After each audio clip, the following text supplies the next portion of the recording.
3, 2, 1. We're actually live. This is 2OF Entertainment.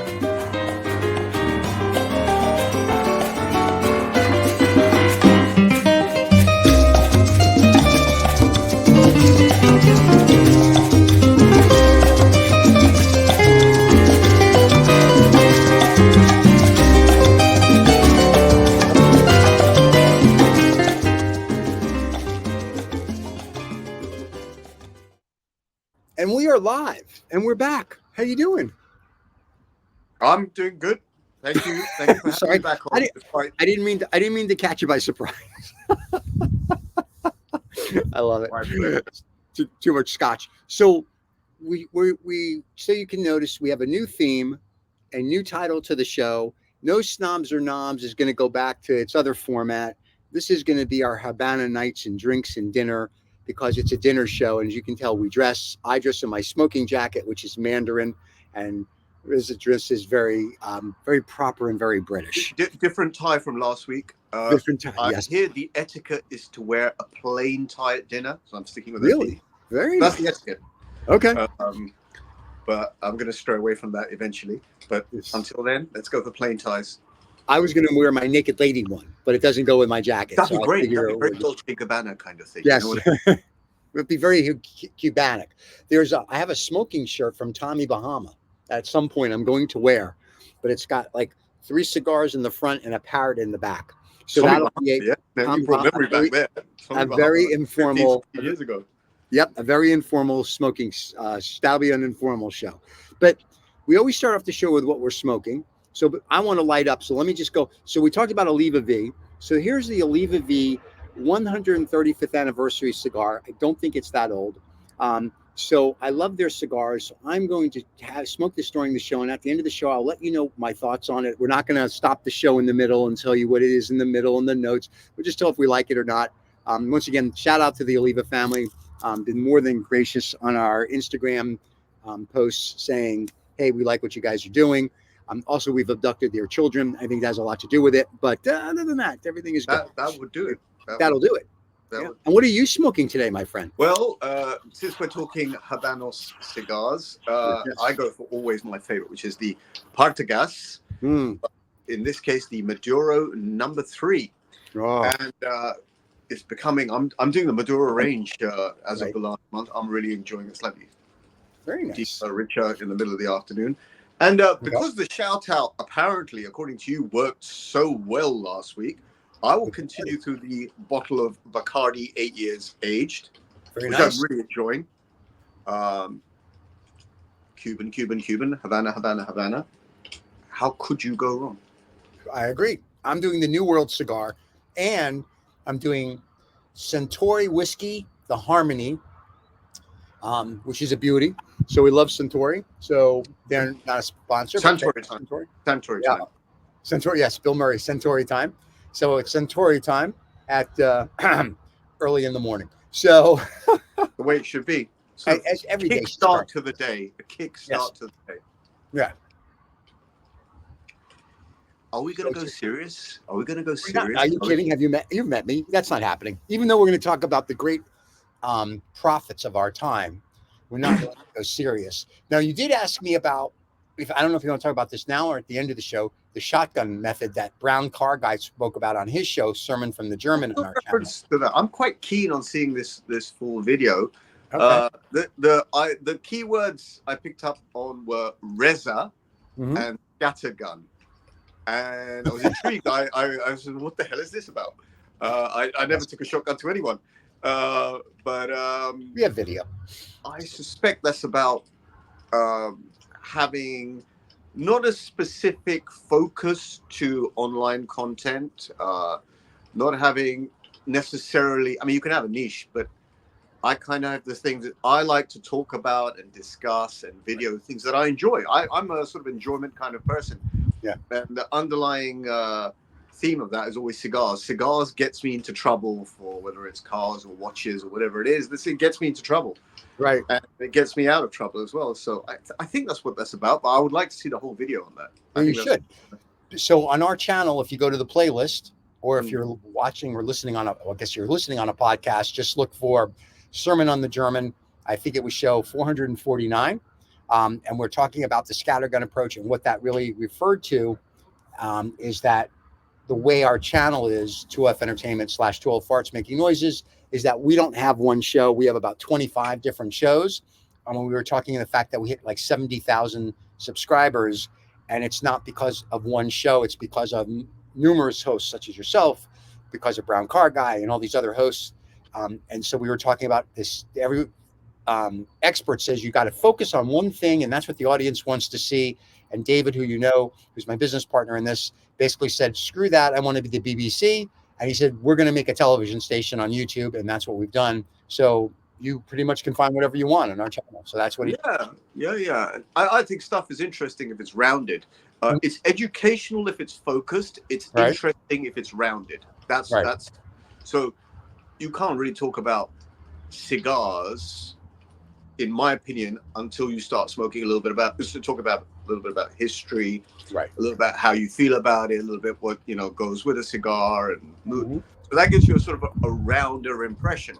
If we want to do an educational program, we'd talk specifically about the leaves and where it's grown and that kind of stuff. So I think that's the slight differentiation there. The difference between educational and entertaining. Right, and we're entertaining. But to all the cigar growers out there, from Davidoff to Cohiba to everybody, the Partagas, if you have nothing to do one morning and you'd like to spend an hour with us, and you want to explain about growing in leaves and whatnot, we'd be more than happy to have you on and do that. I mean, of course, you're going to smoke cigars and drink scotch with us, but we're okay with that as well, or rum, if you will. But some lighthearted conversation goes really far. I think that's what we're enjoying it. I mean, this is like our fifth. Is it our fifth program? Fifth or sixth? Yeah. Fifth or sixth. I'm enjoying it. I said last time, I'm enjoying, getting ready. It's a bit of an occasion, getting the right cigar out, and sitting down with a friend and having a chin wag. And incidentally, there's a third eye watching us and recording this and putting it up on the big screen.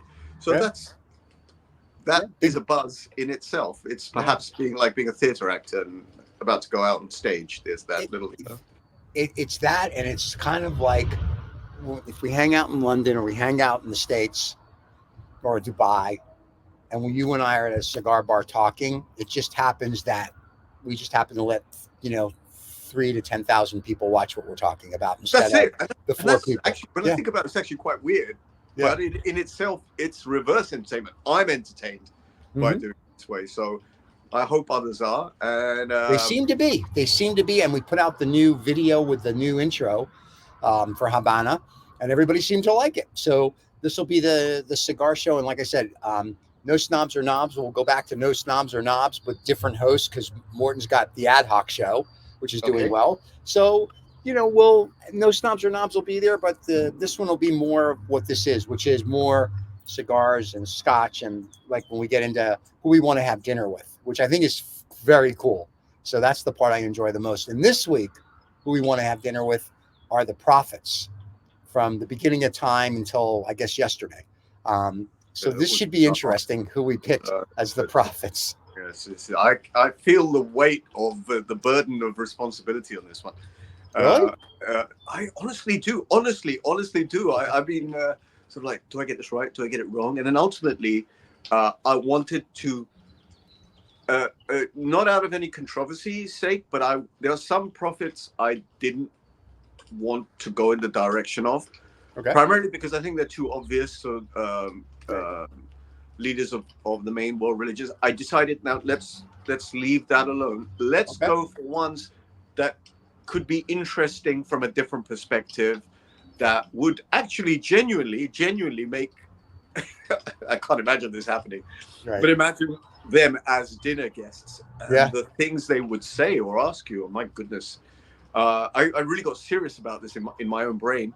But I hope there is a light side to this. I'm sure you will pull me apart. Wait till you hear. I know that. My profits are going to be great. Mine's like, Bambi does it for $1. So I think it's going to be, it'll be very interesting. So, and I also have honorable mentions just in case we don't want people to think that we didn't think through it. I actually took me 3 days to go through all the prophets I had to research it. I had to look at all the books that I've read. And I said, who in my mind has influenced things that I think and how I think? So I've done kind of in that way. And then there were some that I wanted to say, but I'm like, they're more honorable mention. I don't know if they're really a prophet, if it's more of a philosophy. So then I had that debate with myself. And when I debate myself, it's terrible. So, you know. I ultimately got so serious, I decided to go for the moronic approach. The moronic approach is I wanted 3 prophets I could actually imagine would have a cigar with me. So we're talking about status prophets who would literally sit at a table and smoke a cigar. I can imagine it. Right. Let's see if I hit the nail on the head. All complaints can go on the. I was just saying, put the comments below. We don't read them anyway. What the hell? What the hell are you thinking? And I was trying to be clever and diplomatic. I see, and I don't understand the word diplomacy at all. I'm a kick in the door, always go straight, never around, never up, never down, just keep going forward. So my whole thing is I picked who I thought would be interesting. Sure. I'm assuming they're coming to dinner, going to have a scotch and a cigar, or we don't release their family. And I figured it's perfect. So to me, it was more of that. Some of them, I would smile at them and go, you would be interesting, but no one on the planet knows who you are. So I kind of have honorable mentions because of that. And then I have the prophets that I'm like, people will know who these people are. And when you read more about them than like their philosophy, then I'm like, yeah, they would fit into what we're trying to do. So that's how I came up with it. I picked. I have to remind myself. Ooh, okay. I have a list in front of me. I always have my list. I just looked down at my list. It's intimidating. Just looking down at this list is intimidating. I have to justify. Why break precedents? You go first. There we go. All right. So I decided to go with Buddha as my first dinner guest. I knew the moment you said from the East. Yep. And you're wearing that Nehru jacket. Yes. My Mandarin collar. And you're ostensibly a man of peace. Thank you very little. So yeah. That was on the books for you. That was on the cards for you. You explain why Buddha. So he has the 3 universal truths that, everything changes. Life is not permanent. So I like how he thinks. And he's very, he's very, I almost want to say chill. You know what I mean? Like, I think the whole world can implode and he'd be like, it's all right. We're good. And I'm kind of calm down. In business, I'm somewhat like that. But in business, I'm also Genghis Khan. Like, I'm like, we're taking no prisoners. We're killing everybody. But it's a cross between that. What a combination. Right. With Groucho Marx and Winston Churchill thrown in for fun. But it's sort of like, I'm kind of like, okay, this is how we're going to do it. We're good. Let's think through it. People ask me why I wear this. And I say to them, because when I'm talking to someone and they're taking my patience, I can do the prayer in my mind. And it's like, I'm like, okay, I'm good. I can sit here all day with you. But it chills me out. And before I kind of learned that about myself, I would be like, Jesus Christ, let's go. Like, yeah. So basically, most of the Bond villains are modeled after me. But yeah, so I thought Buddha was just kind of, he would be fun to hang with. He's a big guy. You can rub his belly. But I'm thinking. Well. On that note, are you going? He really wasn't. Are you going for fat Buddha or are you going for skinny, the lean years Buddha? Because there's a big variation. Different Buddhas, right? Yeah. Well, it's the same Buddha, but he went through his fasting period and then he went right. through I'm going for the guy we're going to rub the belly and have a good time with because I'm thinking the fat Buddha's the fun. I'm thinking he's the happy guy before he got into, after he figured out what he was as a Buddha and blah blah blah blah. I'm thinking the happy fat guy is. I'm like, we want to party with you. Oh, there you go. We want to party with the happy fat guy. That's a great choice. That's a great opening gambit. And if you're going for fat Buddha, he's going to enjoy himself at the dinner table. Yes. He's going to bring a sense of calm. Yes. What's not to like? I know, and he's fat Buddha. So, Buddha. Who's not going to like fat Buddha? I'd like to see fat Buddha in a tuxedo and the little birds. Sort of the odd job kind of look. Yeah. Again, another Bond villain. You know who I saw? in a Mandarin like this with Steven Seagal when I was in Dubai, and he looks like Fat Buddha now. There you go. Yeah, so He's also ostensibly very calm, but very violent at the same time. Yes, which is, there's something to be said for that. The people like me that are kind of quiet, and then when we explode, it's sort of like, oh my God, who is this guy? So it's kind of like it's that always on the line, which I like. Very, very good opening gambit. Now, what moves do I play to counteract Buddha? So this is a bit like a game of dinner chess. Dinner guests or Go for the people in the East. Sorry? Have you ever played Go? I've never played Go. I keep hearing about Go. I've never played Go. So I tell people that are just learning business are playing checkers. People that have been in business for a while, they're playing chess. I play Go. Go is a strategy like none other, and I've read all the strategy books on it, and you can actually apply Go to business. It's very cool. Yeah. Very good. Yeah. So let me go. Okay. For what I've always believed, so I'm Muslim, and in my cultural, religious, philosophical teachings, but not just in Islam, I guess in Christianity and Judaism, at least, there was one prophet that was spoken about as being the most powerful and richest of all time. Ooh, I know who this could be, maybe. And I'm fascinated by, and I'm leading with this prophet. I'm fascinated by this prophet because seemingly he gets referred to quite a lot by other prophets that came after him, at least in the sort of biblical and Quranic traditions. I know that there's a bit of a build-up going on here. Yeah. I know that this prophet still has a huge, I wouldn't say underground following, in one way or another, is part of the fabric of power brokers throughout the world. Wow.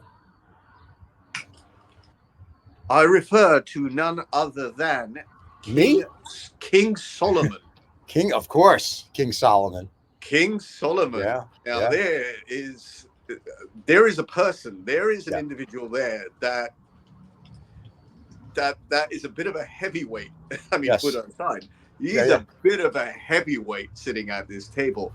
Yeah. A man who could communicate with the animals, with the metals and minerals, who had power over all sorts of beings, who had all sorts of wealth, real wealth, imaginary wealth. Well, not imaginary wealth, but sort of cultural wealth given to him. A lot of mysticism around King Solomon, which is what I was referring to. Yep. The seal of Solomon. Yep. The Masonic rites that include Solomon. So there's no end of it. It just goes on keeps and going. on and on. It's like a string that just won't unravel, as far as I'm concerned. The Temple of Solomon. Yep. Oh my goodness! I mean, everything I've heard is more than just a story. It's a mystical, magical story, and I would want this person sitting at. I have a few questions to ask him. Trust me, I have questions to ask him, and perhaps he may know the questions before I ask them. Yeah. And then on top of all of those things, the quality that really I would want. I'm very interested in having King Solomon at my table. Right. Is that he was known to be the most just and fair person. Yes, I remember that. The cut the baby in half, and whoever the mother is will save the baby. Yeah. Well, that's because my surname in Arabic means justice. Oh, nice. My surname, and so this justice thing is like I always get sort of have to think about being fairly treated and treating others fairly. The fair thing. I may fall down a million times, but this fairness. So King Solomon is someone. I mean, you can see I got into this. This is a very, very serious decision. I thought, now he's that person who would light up a big cigar, and have a smoke with me, and then the wisdom of all the world and time would flow out through him. So the wisdom of Solomon. The wisdom of Solomon, and I thought, yes. Stephen is going to go for a big hitter to open with. I kind of guessed it may be Buddha. But that's a big open. That's another big hitter. King Solomon. Are you kidding? That's a huge. That's like a grand slam, my friend. That's a nice open. And I'm really happy. I'm really happy, like, because he was the one I was itching to talk about in the last show. If you remember at the end of the last show, I was like, it was King Solomon. Because King Solomon comes to my mind. It was like, wow, what a person this was. Okay. And then there's all the Masonic stuff that comes off King, Hiram Abiff. I don't know if you know. Yes, I know her. I know. Listen, I'm a Jew. We're not that far off from the Muslim. There you go. And then Asmodeus, the jinn that was the genie that was entombed in a brick under the all that kind of stuff is very down brown, but very very magical. And what's interesting about it is some people would say, kind of like the first emperor of China, they're almost like, was he really from here? Or was it the King Solomon? That's exactly it. Or was he from somewhere else? Was he this worldly or otherworldly? Mm-hmm. And or was he a go-between? And I suspect a lot of the prophets, to varying degrees, were like that. I suspect this is why they had this otherworldly kind of feeling to them. I think so. And then if you look at all the temples in Egypt and in Israel, and when they show them, it's kind of like, yeah, I don't think they were from here. I mean, and for our stupid little human brains, we have to say everybody's from here. But I think if we all knew the truth, one, the world would be a better place, and two, I think people would be like, wow. Well, we all came from Mars, and before Mars, we all probably came from Betelgeuse, which is in Orion's belt. There's no end of or the Akanani or whatever. It's a whole. There's no end of space travel that's been taking place for the last 4 or 5 billion years, 6 billion years. And I was gonna say they keep finding stuff, and they keep dating humans back another 300,000, another million, another this, another that. I'm like, come on, let's just go with the fact that 10 million years or 20 million years ago or a billion years ago, Atlantis existed. There's technology beyond our comprehension, and we don't understand it. And then they destroyed itself, or the Earth destroyed it, or something destroyed it. And they either left or they did whatever. And now we're kind of the great grandchildren, and we're trying to figure it out. As Graham Hancock says in his books, there's something in our DNA. We just don't know what it is. So, and I agree with Graham. The eternal quest for where we came from. We came from the stars. Right. One way or another, we came from the stars. One way or another, every molecule in you is from the stars.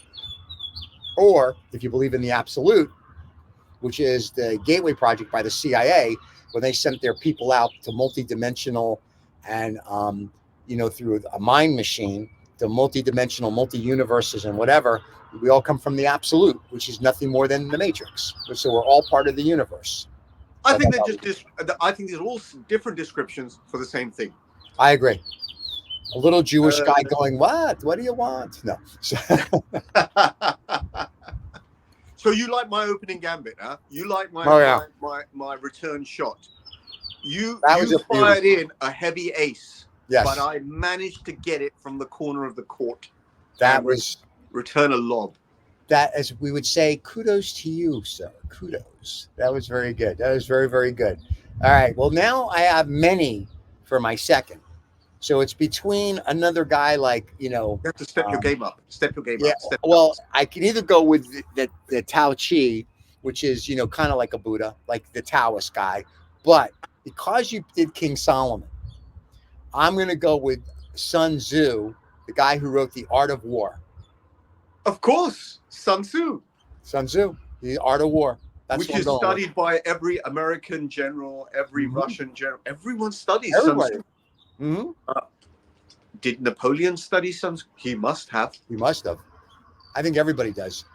And I actually do a lot of. I've read his main book, and they say that they don't know if it was a real person or a group of people, and they just wrote The Art of War. Yes. So, but what I thought was interesting is I apply it to everyday things, especially in business. Like when we're attacking on a takeover or a deal, it's like, I say there's the skirmish, there's a battle, and there's a war. So I'm like, let's do the skirmish and let them win. Let's do a battle, let them win. And when it comes to the war, we unload holy hell on them. Very analytical. Never fight a war that you haven't already won in your head. Correct. Now, I read somewhere with Sun Tzu, how many articles of war were they? Between 10 and 15? I read this maybe 6 or 7 years ago, so I'm just a little bit hazy. The book is huge. It's like, but they were like sort of 10 to 15 main yeah, sections. There's 10, there's like, just say there's 20 sections for an example, and they each have like, there are maybe a page or two. So it's like, it's a 200-page book. And then I read one that was commentary by a Chinese like expert in Chinese philosophy and whatever, and then reading his commentary on what he thought it might mean, I thought was fascinating as well. And that book was like an event. I was like, oh, apparently I'm going to be, I'll be here for a while. Now, my understanding is with Sun Tzu's Art of War, the methodologies for winning war, or all these different components, apparently they do, correct me if I'm wrong, they do not work as taken as individual units. You have to combine the whole thing, yes, for it to work. Correct. Yeah, it's kind of like it's a holistic philosophy rather than a sort of like this.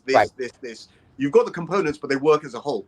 Right, and you excuse the pun. It's not like a Chinese menu where you go, I'm taking a little from column A and a little from column B and blah blah blah. It's literally, I'm going to follow this principle. And I've seen people that written, the Sun Tzu, Art of War, business. I'm like, no, that's bullshit. There's only one guy. He wrote the Art of War. I've gotten like the oldest book I can find that has the Art of War in it, from Chinese that was translated into English, and that's the Art of War. Everything else is just people making money on the Art of War. There's Robert Greene, who's got laws of power and things like. I think that's an amalgamation of Sun Tzu and Machiavelli and others, etc., etc. Well, it's funny. The problem with all these people that buy these books is they don't know history, which we've discussed. So they don't know who Sun Tzu is, and they don't know the Art of War. So they go, "This guy's a genius," and I'm like, "No, that book was written like 5,000 years ago. Not so much." So everyone just puts their twist on it, and I don't care about your twist today. I need to know about what it was then. Oh, you go to the original text. You go to the original source. I need that, because to me that's more important. Because why it's more important is because I want to understand that concept. I don't want to understand, like, if I write a book about the Art of War, my concept of it today. I want to understand the concept of when it was done, why it was done, because that's history. Today is just sort of like, I need to make money by selling books. That's a different history. So I don't go for that. I need to know anything I read, like even the Book of the Dead. When I read that, I had to go find the oldest translation. Yeah. You go to so I can material. read. I want the as close to the original as I can get, because I want to know what they were thinking. So when I think about it, I think like that. Not like, even when I read books about Go, I look for the oldest book on Go, because it's fascinating to me and how they thought about the strategy. And then you turn that strategy into business, and I'm like, it's a beauty. So. Go is a card game. Is it a card game? Oh, no. It's marbles. Again, this is an interesting thing. You bring up stuff during these discussions. Mm-hmm. Sometimes stuff I've either vaguely heard of or haven't heard of. Right. Go is something I need to explore. It's a really cool game. I mean, I've played it on the computer. I've played it with people. I've read the books, and I think I suck at it. And then I do sometimes win against the computer, but it's like, it took me a long time to understand how to win at Go. So I played Go in business, and today they call it game theory or what if or whatever. So in chess, right, you think 10 moves ahead. In Go, you think 5,000 moves ahead. Wow. Because one move of the marble, so to speak, or the piece, is not like chess where I can move my rook, my pawn, my king, blah, blah, blah, blah, blah. And there's only like 20 moves, so to speak, or 100 moves you can do. One move in Go, 5,000 different moves. And you have to really think through when you move. Permutations are much higher. The consequences. Yeah. And I like that. It makes you think. And I like to think. I don't like to just sit there and look pretty, which, by the way, I do well. But I like to think. So, yeah, that's why the Art of War, to me, I think that he was a great philosopher. If you follow the book A through Z, not, haphazardly. So at dinner, it seems, at least on your side of the table, you've got sort of an Eastern menu going on. You've got Buddha, you've got Sun Tzu, so you're having your sweet and sour prawn and rice and kung pao chicken. And I'll wait till the last guest. He's not from the East. Now, Yeah. you've got a bit of a theme going. I've got a bit of a theme going. Okay. Now, I'm going for someone, an immensely analytical survivor, Okay. hard to kill. Yeah. I'm giving you clues. I want you to guess. Okay. Very analytical, very ethereal, Okay. hard to kill, Right. survives assassination attempts Okay. constantly, some by his own brothers. Okay. Sounds like a Jew. I was going to say, could be Rambo. I don't think so. Very Jewish name. Very Jewish. Very Jewish name. We're going with either David, Isaac, or one of those guys from the Old Testament. We are going with the man who was left for dead and rotted in prison and then became the right-hand man to a pharaoh. We're going with Joseph. Joseph, okay. Very nice. Analyzer of dreams. Right. Interpreter of dreams. Survivor. Human. Took care of his, so he had 30, I think he had 13 brothers. The youngest one he took good care of. But the reason he came to my mind was this thing about analyzing dreams. And someone who can sit at my dinner table and then can tell me about stuff that I find totally abstract, I think is a class act to sit at a dinner table. Yes. And once I'm done chatting with Solomon, which is going to take 6 or 7 years, I'll turn to Joseph and say, right, this is what I dreamt 15 years ago. Tell me what that means. Tell me what this means. Tell me what that means. Tell me what this means. And how are you such a born survivor? Right. And that's going to be a long party. Yeah. No, but that's going to be a long dinner party, 6 or 7 years. That's going to be, we need lots of cigars and scotch. We need sponsors for that. So, well, the reason I said 6 or 7 years, and I meant 7 years, because we had these 7 years of the fatted cows. Right. And we had 7 years of the corn, the sheaves of corn. So there's that number 7. There is another thing, Solomon and numbers, and Joseph and numbers. There's all this numerical theme, esoterical knowledge, all that mystical stuff. Yep. I enjoy this. I love immersing myself in people who genuinely will know much more than me. And everybody's with us. Yeah, I like that. I like having dinner with people that will mentally stimulate me. And so far, our 4 guests, I think, will mentally stimulate us. Very much so. Yes. Round 2 was a good round. Yeah, round 2 was very good. It wasn't just a filler round. I think we kept it going. Well, we should actually do a show on UFOs, but that's for another time. Okay, now, my next guest, you actually brought up this name. How you do it? I don't know how you do it. I say this every week. I don't know how you come to it at the end.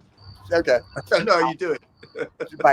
My next guest, though, you've already mentioned his name, Niccolò Machiavelli. Machiavelli, because the book The Prince, I think I've got. We were trying to bid on one of the original copies once. We couldn't get it, so I've got one of the closest ones that he wrote, and then I've got the English translation, and I love the Prince. And I've read some of his. He wrote a couple other books, but The Prince is the one that stands out. But Machiavelli, to me, people say sometimes to me, "You're very Machiavellian," and I'm thinking to me that's a compliment. I know it's not meant as one. I'm like, yeah, I'm good with that, and I like Machiavelli. I love that you chose Machiavelli because I know quite a bit about Machiavelli. Okay. And I know quite a bit about Machiavelli because I was utterly fascinated by this book, which turned out not to be a book. Yeah. Which turned out not to be a book. It is obviously presented as a book. Right. It was a CV. It was a letter. Oh. Machiavelli was a retired diplomat. Okay. In Florentine Italy. Well, it wasn't Italy, it was Florence. It was the principality, if you like, of Florence. And the most powerful people there were the bankers, the Medici. Of course. And he wanted a job. And he wrote a letter to, I think it was Cosimo de' Medici, who was de facto ruler, chief banker of Florence. And in that letter, which is presented as the book, The Prince, he wrote about all his experiences, how to obtain power, and how to retain power. Yes. And so his strategies were basically an outline of, look at me, look how clever I am. Right. I've done this before. This is what you need to do. And this is what you need to do to reunify Italy in the Roman spirit as a Roman empire, how to take over other principalities. And so one of my favorite questions that came out of the Machiavelli thing was, is it better to be feared or better to be loved? Yep. And that came on, that comes up in a few mafia movies as well. Is it better to be feared or better to be loved? And Machiavelli sought to give an answer to that. And the answer was, and I find Machiavelli hugely interesting. Machiavelli is not the sadist. I don't believe he's a sadist that people think of him as. Right. Was it's better to be feared, yes, as long as you are also loved to a certain degree, because fear outlasts love. Correct. Love is based on the expectation of what you can deliver, the next thing you can deliver, and fear is based, maybe irrational, but on what the consequences are if you don't toe the line. Correct. And fear will get people to do more for you than love. Love will go so far. But the aim of Machiavelli was to persuade, I think, the Medicis to be benign rulers, to rule with an iron fist, but for good reason, and have the people love you, but they also know that they didn't do when required, required, and fear you when they needed to as well. It's in modern day terms, it's called a slap and a kiss. Yes, and at Hilda's House of Pain, you get that. So there you go. So we did a show on pleasure and pain on Adam on the Eve on Monday, which is out now, and that was the joke. Adam was talking about pleasure and pain in life, and I was joking about Hilda's House of Pain. So I was like, there you go. But yeah, that's Machiavelli. I thought would be an interesting guy, and he'd smoke cigars. Machiavelli absolutely smokes cigars. They have 2 cigars, one this way, one this way. That's right. One for the pain. Yeah. Excellent collection. The theme of your collection is very, very business, life. Yeah, I'm learning something about you. I'm learning something about you in these discussions. We've done our nostalgic stuff over the cartoons and over the Bond.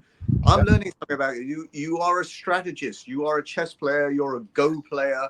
Yes. You are you are a Bond. You are the Bond villain. I yes, I know. I get told that sometimes.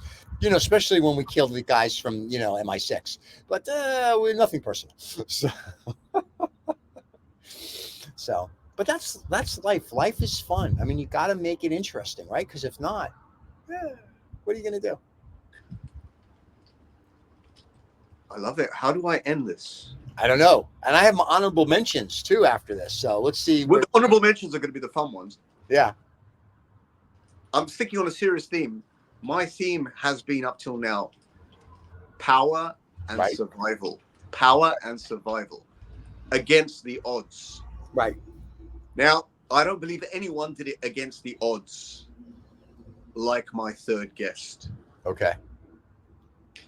This person was told to do really weird things. This person was told to persuade others to listen. Okay. And said, if you don't listen, there's going to be some, I don't believe these were his words, but he said, fucking great consequences. Ooh. And this person, if any person, is a survivor. Okay. A carpenter, must have been a carpenter. Okay. Not the carpenter you're thinking of. I wouldn't think of that guy because I'm Jewish. We're good.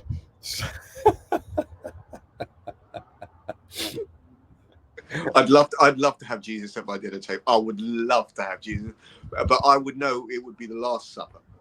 Yeah, I would have to go to the Last Supper, and he could pick up the bill, by the way, just so we're clear. So, but it's not Jesus. Okay. A prophet that was a carpenter, against all odds and was a survivor. Who am I talking about? I have no clue. He lived to be 800 plus years old. Well, it's not Moses. No. It's got to be. His It's father's definitely name was Methuselah. Oh, it's a Greek guy. No, it is Noah. Noah, really? Noah. Okay. Born to survive. I mean, against the odds.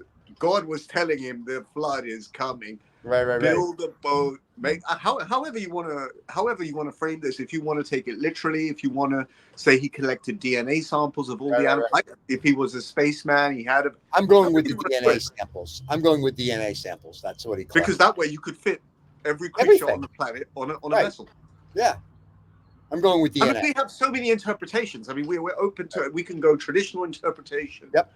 Reinterpretation. Right. We can go intellectual. We can go physical, spirit. We can go in all sorts of directions.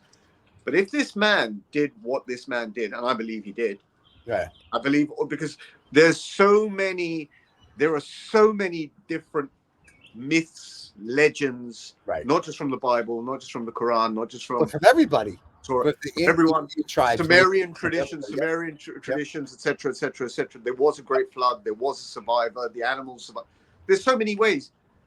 I have to have Noah at the table. I have to have this born survivor at the table. I have to have the man that started, if all is to be believed, the father of this generation. That's very true. The father, not only the father of the generation, but the father of brought everything back. Great number of times granddaddy. Yeah. I mean, think about it, though. He brought not just us back, but he brought all the animals back, too. So it's a very interesting. There's a huge responsibility on that man. And everyone thought he was mad. Everyone thought he was crazy. Mm-hmm. And I like that. The Noah. You got to bring a Jew in. So it's good. Yeah, I always have to have a Jew. Like Seth MacFarlane said in, I think it was his 2014 Harvard address, you always need a Jew. There you go. If for nothing other than the humor. Well, yeah, without that, what do you have? So, but can you imagine, though, being on an ark and then all of a sudden, like the dove comes out and they send the dove out and it comes back with a little bit of dirt. But all the civilizations, whether it's Mayas, Incas, Egyptian, American Indians, or Native Americans, blah, blah, blah, they all have a flood story. The great flood, the great myth. Yeah. And that comes from the Mesopotamians, though. So think about this. The flood probably happened 50, 100, 200,000 years ago. Yes, I agree with you. Not the creation story that, we're only 6,000 years old for the idiots that think that, the earth is flat. So I think it could have been anything. It could be a great ice age melting. It could have been, it could have been a climate change. It could have been a comet hitting the earth. But he knew. It could. Sorry? But he knew.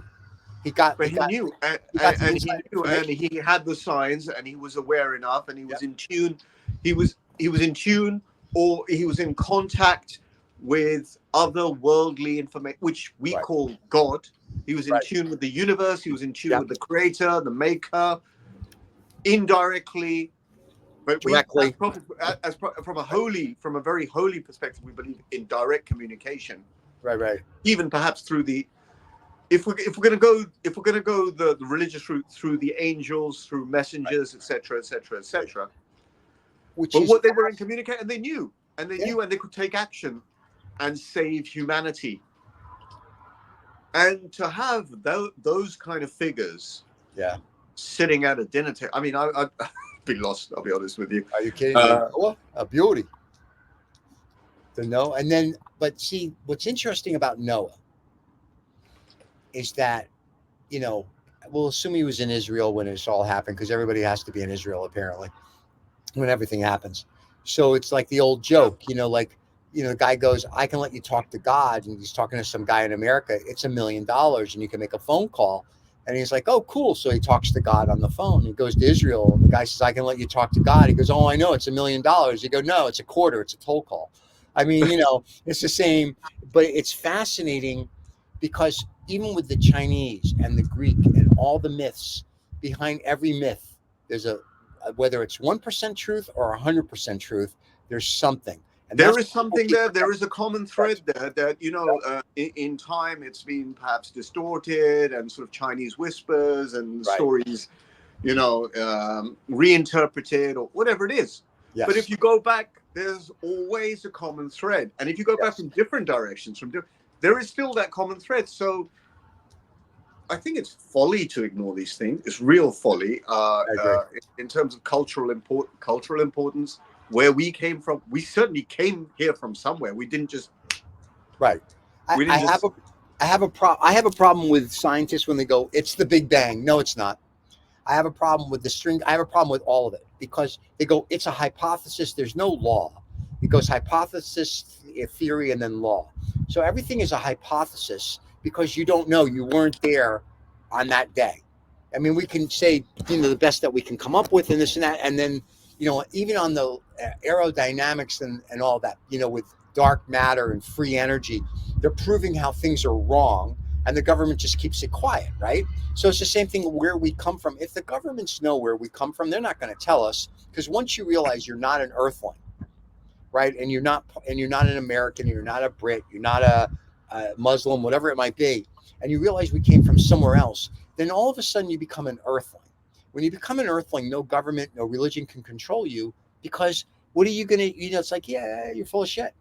And that's what they all fear, right? You can't have that. So there's a lot to be said with this ancient history that people scoff at because they just think they think it's just stories. Yeah, and it's not. And if you take some of the basic assumptions of science, and science is a language that us stupid people on a tiny blue dot, in the middle of nowhere, you know, the famous comedian said, "Zoom out, you realize where you are. You're in the middle of nowhere." Right. If we come from disorder or entropy from a physics perspective, the world is beginning to find order, whether it's through intelligence. We're beginning to find that order, intellectual, spiritual, physical, mathematical. We're beginning to come back to some order. And that order means that we are kind of returning back. I mean, it's very indescribable to me. You know, the concept of being made in God's own image, is more of it's perhaps a simplistic one size fits. It's a saying that most people can understand, but what is at the nub of it is that we are kind of returning to some form of order that we can understand the universe, and we're just at a cusp moment. We're not the most intelligent creatures that ever lived. No, we're not the most intelligent creatures that will ever live. We are somewhere in the middle, and yet we think we're the most intelligent. And it's really funny if you look at octopuses and dolphins and all these they're more intelligent, I think, than we are. And that's why I don't eat octopus anymore. I've had it; it's delicious. I don't eat octopus anymore. I have a feeling that octopus. I'm thinking they're controlling the world, and I'm like, yeah, I don't want to eat your brother anymore. You know, like the other day we went to the zoo because we were talking. Remember, and I sent you a picture, and from the picture that I sent you, the next exhibit was an octopus, and I'm looking at him, and he's looking at me, and I'm like, I'm sorry, and I feel bad. And then I said, for lunch, we ate your brother, and that was it. So one of those things. But I agree. It's I think we are important. But we are important. We are. I think we are. I think we are. I don't know if we are. I think we are. If you possibly take the story of Noah, right? If you possibly take it for 2 seconds, pretend that all the history of the universe, all the myths and legends of it have a common core, then his responsibility was to safeguard other creatures, other DNA, not us, preserve life, not us. We safeguard everything. We are sons of Noah. We are sons and daughters. We are a civilization, that in this time, in this moment, in this dimension, in this place, we are not inconsequential. But then I don't think anything is inconsequential. But that's true. There is a meaning. But here's what's interesting. We all come, let's just say Noah was our great-great-grandfather 50X. Here's what's really funny about that. we're all still killing and fighting each other for nothing. That is the worst. But that is a trial. That is a trial, is it not? That in itself is a trial on our humanity. But I don't even think we have humanity anymore. I think it really is. We never had it. When did we have it? You're a reader of history. When has apart from the mid-80s, I was born in the 70s. I lived in the best decade of human existence as a teenager. Okay. The best decade. You and I have passed through the best decade of human existence. It's never going to happen. Probably. It's never going to be like the 80s again. Right. I think there was probably humanity way back when. Like when I read about things like 500 BCE, 1000 BCE, and I go back and it's like there were still warring factions. But it seemed like even Genghis Khan and Attila the Hun, when they would take over your city and kill everybody, they'd rape the cattle and stampede the people. When they would do that, it would still be that they'd give you the choice. There was a little humanity to it. Now, I look at it and it's like, we're just trying to kill everybody. And I'm like, what do we kill? We're all in the same little third rock from the sun, the little blue marble together. And at some point, we better figure this out because, when the overlords come, which is my people, the Illuminati and lizard people, you're screwed. And they're going to be like, you've learned nothing. And now you're our slaves. So there you go. The lizard people. There you go. Available at our gift shops at the end of the show. Tourist shopping in Dominican Republic. Close enough. So, but yeah, that's my whole point. It's like I think people forget because they're so worried about them that they forget there's a whole planet out there, and that goes to things that we've talked about before about travel and get to know people, and you're not it. We have become, as humans, far too inward. We need to be more outward. Correct. And that's where the spirituality and religion was very helpful. It was all about outward, the responsibility to the universe. Now everyone talks about I am very important. I need to be happy. There's no I. There's no I in team. And if we are a team, and if we are a human race, and if we are more than the human race, we are responsible for a planet, for a solar system, if we are custodians of importance, then we have to take it in a big way. Yeah. But people in a holistic way. Yeah, and I agree with you. I was reading an article this morning in the Financial Times. Financial Times, they're looking at Mandela now, right? Mandela was this great guy, and the one now the kids today that don't know shit, and they should just not say a word, are saying Mandela was a sellout. And I'm like, yeah, I don't know. I don't think so. It's kind of, I'm like, no, we're good. Like, you should just shut up.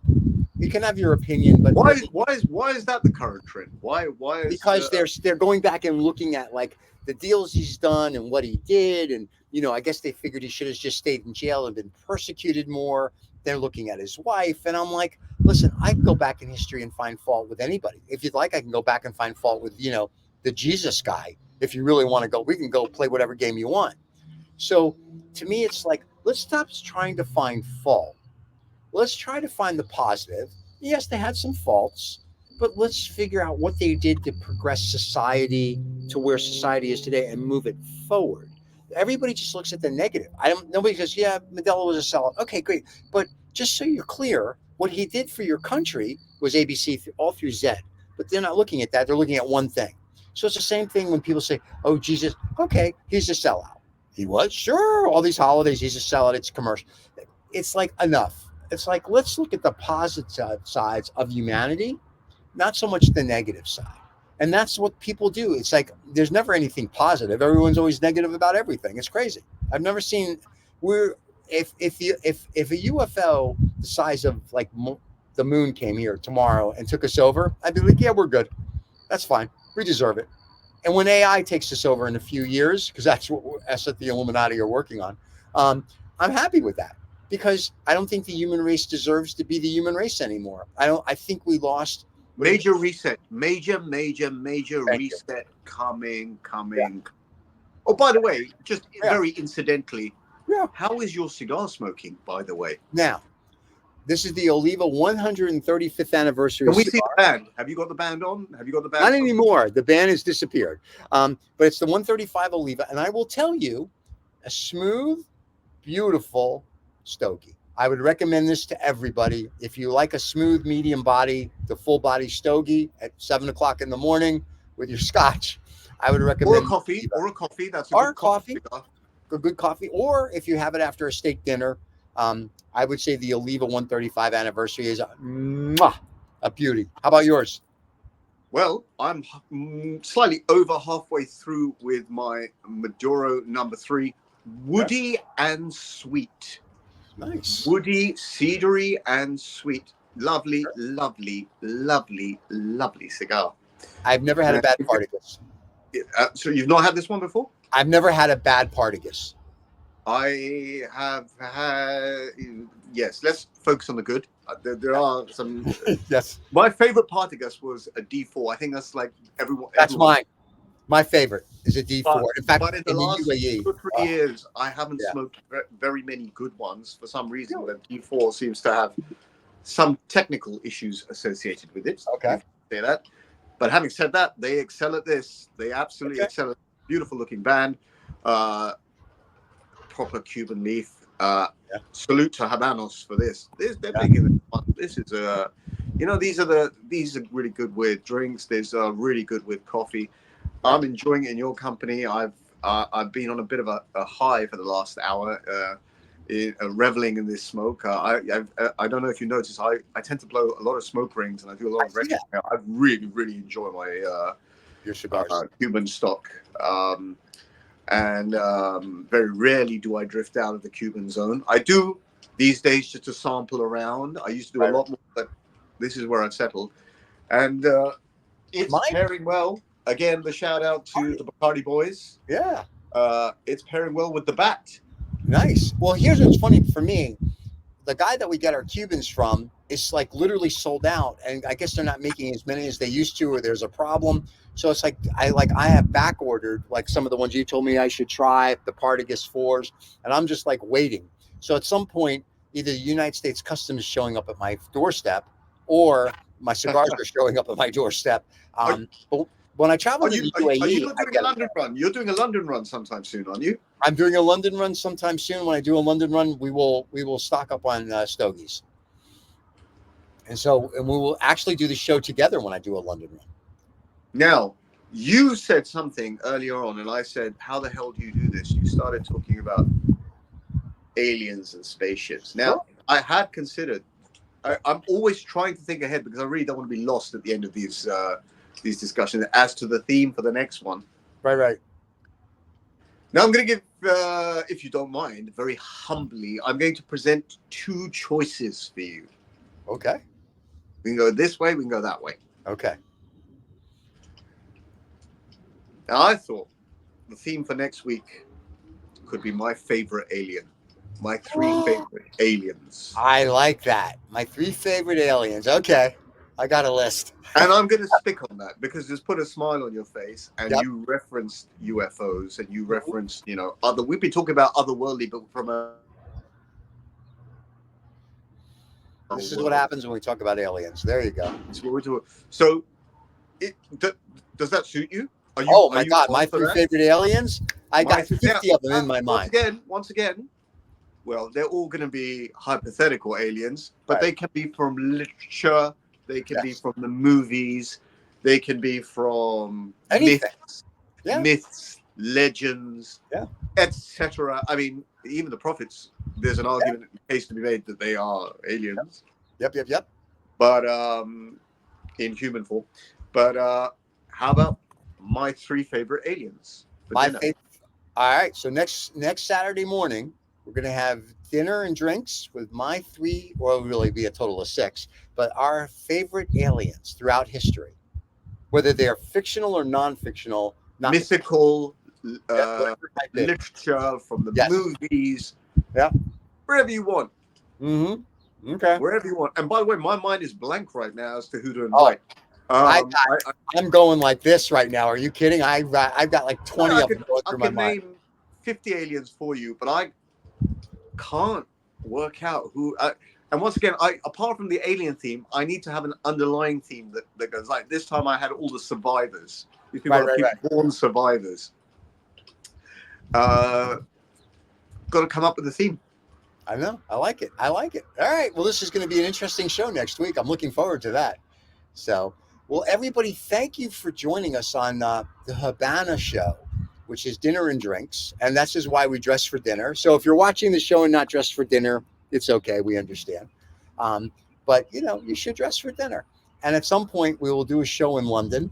And who knows, maybe we'll do a live show in London and people can come join us. Because in London, when we do the show, technically, it's the afternoon. We could even do it at dinner, actually. We could actually do it at dinner. Then we'd have to find a restaurant that is willing to let us do it at dinner. I already have that picked out in my head. I figured you did. That could be a very interesting show. So, and I will be making an appearance at that place this evening, as they are launching a cigar. So I know where we can have dinner, cigar and drinks. I won't mention it. No worries. That was Sponsor. I think if they let us sit there and film, that's sponsorship. Yeah, that's sponsorship enough for us. I will fly over. Get on with it. Anyway, lobster being brought in. There you go. Thank you for watching. If you're listening on the podcast, thank you. By the way, the podcast for the show does very well. People are downloading the podcast and listening to it. So I'm not there if they're fascinated with our dinner guest or our cigars or scotch choices, but the podcast side is doing well. The YouTube side is doing well. I think the new format will fit it with the new theme. Kudos to David for doing that. If you got to this part of the video, like, comment, please subscribe, because we want to take this a little bit further. We want to get a few more people involved. Yes. We want to make this a little bit more sophisticated. Yes. Stephen and I actually want to be sitting around the dinner table and doing this in a slightly more realistic setting. Right now, we're doing the best we can on different sides of the world, but let's make this a little bit more interesting. So the like, comment, and subscribe is ridiculously. At least like it if you like it. Like if you don't like it, put a thumbs down. That is cool as well. Tell us how stupid we are. Tell us what mistakes we've made and who else you would have had. And if you're a sponsor or a cigar company or a scotch company or a rum company or a whiskey company, and you want us to talk about your stuff, send it, and we'll tell everybody that you sent it. And if we like it, we're gonna do it live on the air, so to speak. And if we don't like it, we're gonna tell them it sucks. So be careful what you send. So, hint. I want to go through the Bacardi range. Yes. Hint. And Satoro. It's always Satoro time. I drank the Satoro Harmony, and the Satoro Harmony I got was the limited run that's in the. And I'll show the bottle next week. I should have brought it outside, and I didn't. I apologize, but it's the bottle that's hand painted, and they only made like a couple thousand of them, and I'm almost out of it. So next week I may have that and finish it live on our show with UFOs. So that'll be good. And Oliva, great smoke as always. New World cigar. The Old World Partagas, of course, is always a great smoke, especially the number 4s. Thank you, everybody, for watching. Don't forget to like and subscribe, and we'll see you next Saturday. My friend, it's always a pleasure to see you. Thank you very much. It's my pleasure, sir. Always a pleasure, and I'll see you next week. Signing off. Cheers, everybody.